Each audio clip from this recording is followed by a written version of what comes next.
എലപ്പുള്ളിയിലെ മദ്യനിർമ്മാണശാലയ്ക്ക് നൽകിയ അനുമതി പിൻവലിക്കണമെന്നും പദ്ധതിയിൽ നിന്നും പിന്മാറണമെന്നും പരിസ്ഥിതി പ്രവർത്തക മേധാ ഭട്കർ. എലപ്പുള്ളി മണ്ണുകാട് സർക്കാർ അനുമതി ലഭിച്ച മദ്യനിർമ്മാണശാലയ്ക്കെതിരെ ബ്രൂവറി വിരുദ്ധ സമരസമിതിയും നാട്ടുകാരും ചേർന്ന് നടത്തുന്ന സമരത്തിൽ പങ്കെടുക്കാനെത്തിയതായിരുന്നു അവർ. ലഹരിമുക്ത ഭാരതം എന്ന സന്ദേശത്തിൽ രാജ്യമൊട്ടാകെ താൻ നടത്തുന്ന ലഹരി വിരുദ്ധ പോരാട്ടങ്ങൾ കേരളത്തിലേക്കും വ്യാപിപ്പിക്കുമെന്നും ഇതിന്റെ കൂടി ഭാഗമായിട്ടാണ് മദ്യനിർമ്മാണശാല വരുന്ന എലപ്പുള്ളിയിലെത്തിയതെന്നും മേധാ ഭട്കർ പറഞ്ഞു. ഇവിടെ സ്വകാര്യ കോളേജ് സ്ഥലം ഏറ്റെടുത്ത തൊട്ടടുത്താണ് മദ്യക്കമ്പനിയും സ്ഥലം ഏറ്റെടുത്തതെന്ന് അറിയുന്നു. ഒരു മാനദണ്ഡവും പാലിക്കാതെ നിയമങ്ങളെല്ലാം കാറ്റിൽ പറത്തിയാണ് മദ്യനിർമ്മാണശാല അനുമതി നേടിയെടുത്തിട്ടുള്ളത്. നേരത്തെ ഈ കമ്പനി പ്രവർത്തനം ആരംഭിച്ച ഡൽഹിയിൽ ഉൾപ്പെടെ പരിസ്ഥിതി നശിപ്പിച്ചതിന്റെ പേരിൽ സമരം നടന്നതാണ്. എലപ്പുള്ളിയിൽ കമ്പനിയുടെ പ്രവർത്തനം സംബന്ധിച്ച പൂർണ്ണ വിവരങ്ങൾ പുറത്തുവിടാൻ സർക്കാരും കമ്പനി അധികൃതരും തയ്യാറാകണം. മഴനിഴൽ പ്രദേശത്ത് മഴവെള്ള സംഭരണി നിർമ്മിച്ച് വെള്ളം ശേഖരിച്ച് കമ്പനി പ്രവർത്തിക്കുമെന്ന് സർക്കാരും വാദിക്കുന്നത് ജനങ്ങളെ മുഴുവൻ കബളിപ്പിക്കുന്നതിന് തുല്യമാണ്. ജോലി നൽകുമെന്ന വാഗ്ദാനവും പൊള്ളയാണ്.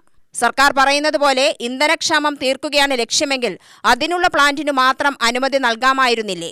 ഇവിടെ മദ്യക്കമ്പനി കൂടി സ്ഥാപിച്ച് നാടിന്റെ ലഹരിയിൽ മുക്കിക്കൊല്ലാനാണ് സർക്കാർ ശ്രമിക്കുന്നത്.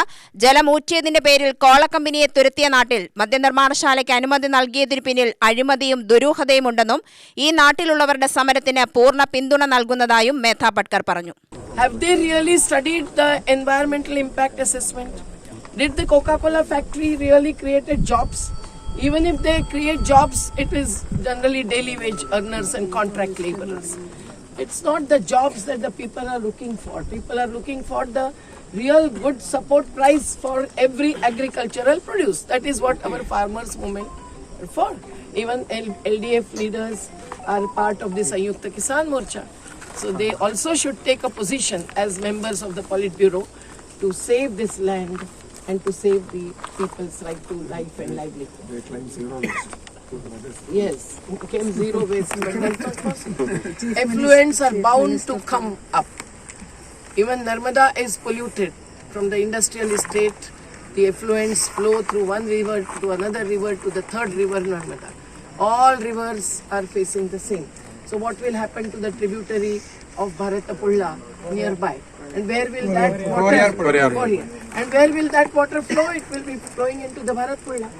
And all these are the sources of drinking water. So we cannot destroy that source forever. So everything needs to be saved. UTV News, Palakkad.